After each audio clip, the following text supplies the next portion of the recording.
সমস্যা রাস্তার পুরো আমাকে ঘরের মাঝে সবার সামনে জুতোর বাড়ি খাইস না করে দিলাম। দিবি না? দিবি না?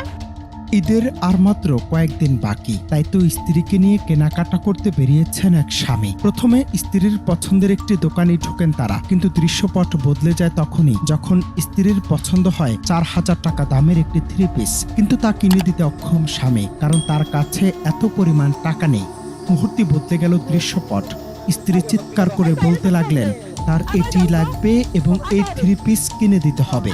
শুধু তাই নয়, 4,000 টাকা দিয়ে 3 পিস না কিনে দিলে জুতা দিয়ে প্রকাশ্যে স্বামীকে পেটানোর হুমকিও দেন।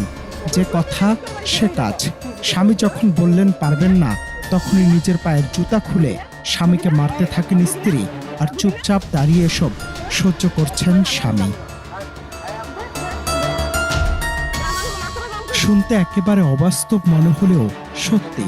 সম্প্রতি এমনই এক ভিডিও ছড়িয়ে পড়েছে সামাজিক মাধ্যমে।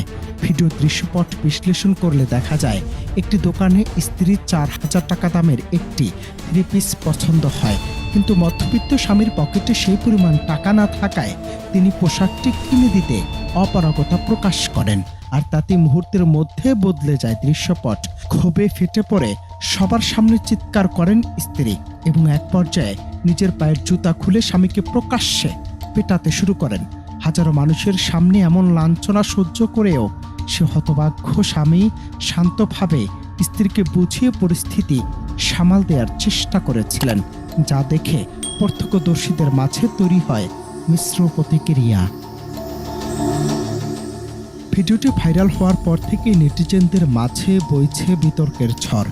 অনেকে প্রশ্ন তুলেছেন, এটি কি সত্যি কোনো বাস্তব ঘটনা, নাকি সস্তা ভিউ পাওয়ার আশায় নির্মিত কোনো নাটকের অংশ?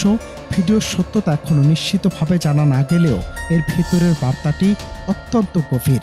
স্বামী স্ত্রীর পবিত্র সম্পর্কের মাঝে অর্থের গুরুত্ব যখন পারস্পরিক শ্রদ্ধাবোধকে ছাপিয়ে যায়, তখন তা সমাজের এক নগ্ন কদর্য রূপকে ফুটিয়ে তোলে। অনন্ত হাসান মাসুদ, বাংলা টিভি।